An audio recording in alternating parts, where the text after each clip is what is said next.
Naviguer le système de santé au Québec, c'est vraiment pas évident pour tout le monde. Donc aujourd'hui, je souhaite vous donner quelques conseils pratiques, puis vous parler de mon expérience.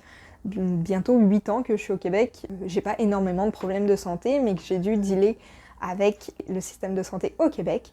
Et donc j'espère que mon expérience et mes réussites et mes échecs vont pouvoir vous être utiles. Je tiens à vous avertir que ce que je vais dire dans cette vidéo n'est pas applicable à toutes les situations malheureusement, c'est vraiment propre à mon expérience et les personnes qui pourraient avoir un peu le même système d'immigration que moi. Et aussi cela dépend des lois et des ententes entre les différents pays duquel vous pouvez venir. Quand je suis arrivée en 2017, j'ai eu le droit d'être assurée par la Régie de l'assurance maladie du Québec, ce qui me permet d'avoir accès au système de santé public gratuitement. Donc, ce que je vais dire dans cette vidéo ne s'applique pas à tout le monde, c'est vraiment un retour d'expérience et quelques conseils et ressources informationnelles que je vais pouvoir vous donner.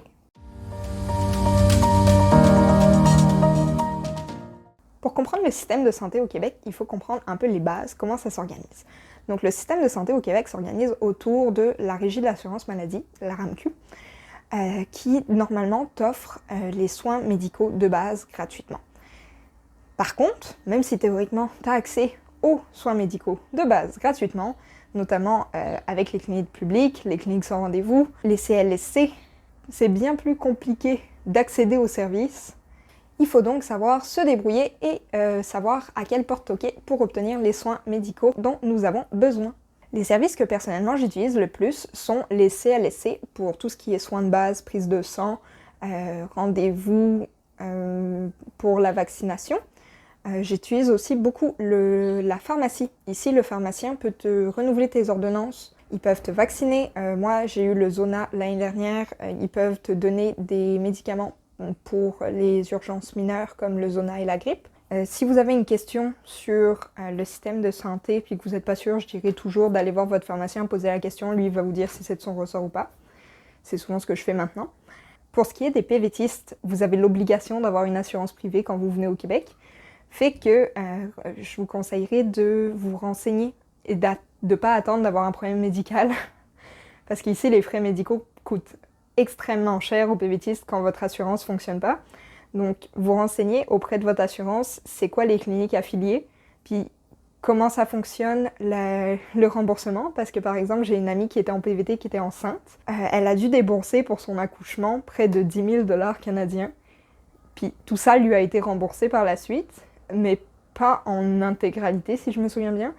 Et donc, vraiment, vous renseignez d'avance, pas programmer vos problèmes médicaux, mais mettons que vous avez une contraception ou des médicaments pour un problème de santé récurrent ou une maladie chronique, renseignez-vous auprès de votre assurance privée quelles sont les cliniques affiliées. Généralement, ils ont un carnet d'adresses pour ça. Quelles sont les cliniques affiliées qui acceptent votre assurance? Quels sont les hôpitaux qui acceptent votre assurance? Comment ça fonctionne? Est-ce que vous devez d'abord payer les frais puis ensuite ils vous seront remboursés? Ou quelles cliniques vous permettent d'y aller puis de rien payer du tout et de repartir de là sans problème, sans avoir payé 10 000 $ de votre poche. Une autre source que vous pouvez avoir, c'est les numéros de téléphone. Vous pouvez par exemple appeler le 811, qui est le réseau de santé psychosociale, je pense, où il y a des infirmières 24 heures sur 24 qui sont sur le service d'appel. Vous avez aussi, peut vous permettre de trouver la bonne ressource CLSC, clinique privée proche de chez vous, clinique sans rendez-vous. Et enfin, si vous êtes en danger de mort, vous appelez le 911, puis eux, ils vont dispatcher à savoir est-ce que c'est un ambulancier qui doit venir chez vous, est-ce que c'est un pompier, est-ce que c'est la police. Mais ça, c'est pour les urgences vitales.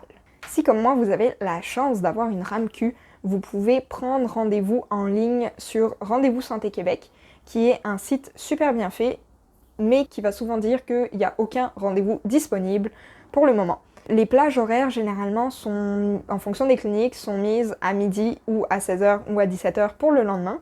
Donc moi, souvent, quand j'ai un problème de santé puis que je veux prendre rendez-vous sans rendez-vous, parce que les cliniques sans rendez-vous fonctionnent plus très bien depuis la pandémie, même si tu te présentes à une clinique sans rendez-vous, il y a moyen qu'ils te disent qu'il faut prendre rendez-vous sur Bonjour Santé ou Rendez-vous Santé Québec. Bonjour Santé, je vais y venir après.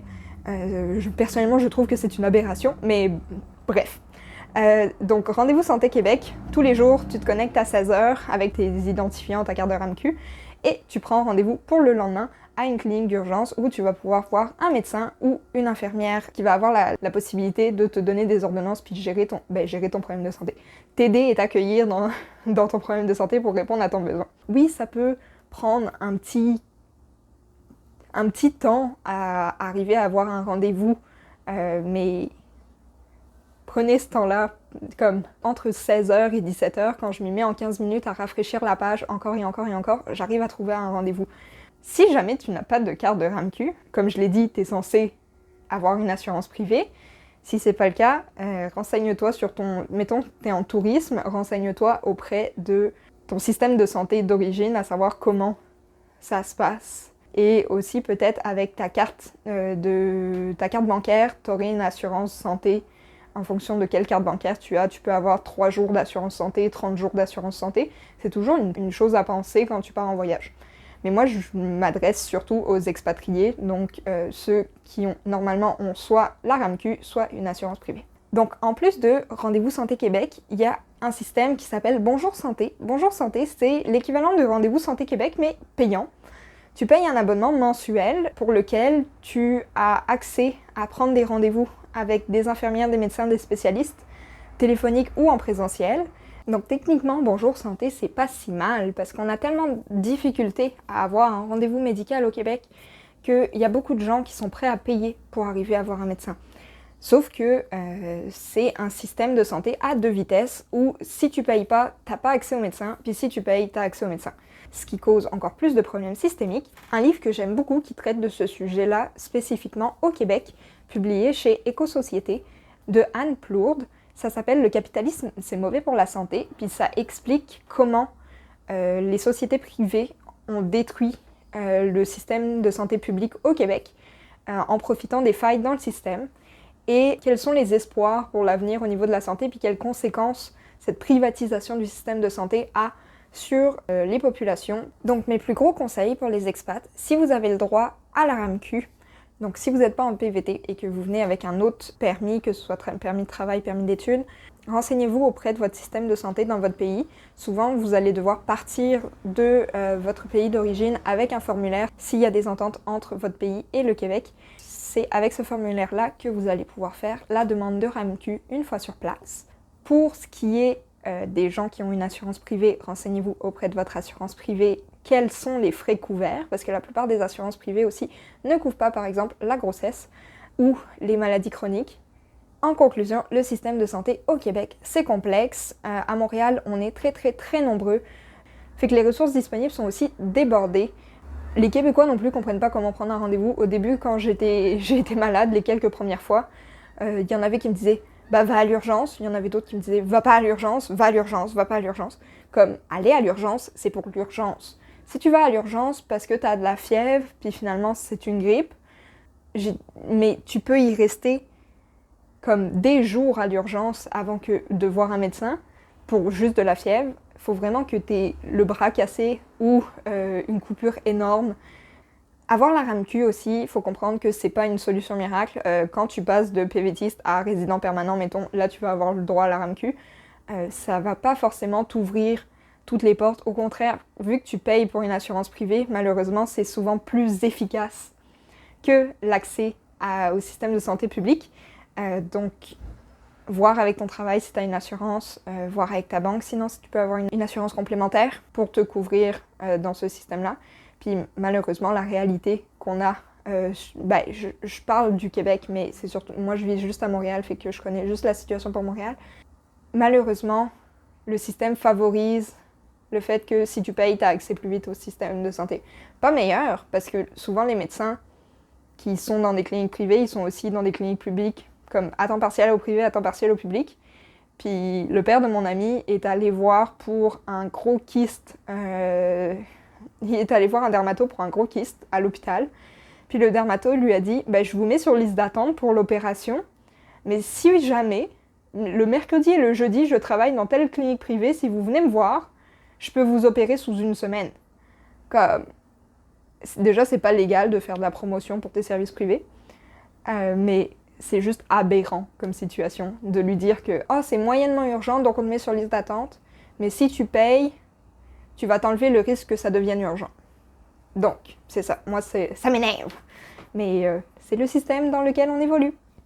La santé ne devrait pas être un privilège, mais un droit humain, un droit essentiel selon moi. Et c'est pas qu'on peut rien y faire, il y a des actions possibles, notamment comme moi, boycotter Bonjour Santé, puis prendre rendez-vous sur Rendez-vous Santé Québec, puis te renseigner sur c'est quoi les ressources à ta disposition. Mettons que jusqu'à mes 25 ans, j'avais le droit à la clinique jeunesse au CLSC, et la clinique jeunesse, c'est tous les soins médicaux, c'est un accès super efficace et rapide à quasiment tous les soins médicaux, notamment un médecin de famille, pas ton médecin de famille, mais tu peux consulter un médecin de famille de la clinique jeunesse pour tous les problèmes de santé, donc c'est une bonne chose parce que tu as un accès facilité et rapide à des soins de santé, parce que grâce à ton âge, tu as accès à ces ressources-là qui, après tes 25 ans, vont disparaître, donc profites-en si jamais tu as moins de 25 ans et que tu as une carte de RAMQ, va à la clinique jeunesse de ton CLSC. Je vais mettre en commentaire toutes les ressources dont lesquelles je parle dans cette vidéo, n'hésitez pas à aller les lire, elles sont là pour ça. Sur ce, j'espère que cette vidéo t'aura été utile, puis que mon expérience va pouvoir t'éviter de passer 72 heures à l'urgence, ou bien programmer ton immigration ici au niveau médical. Et je te dis à la prochaine!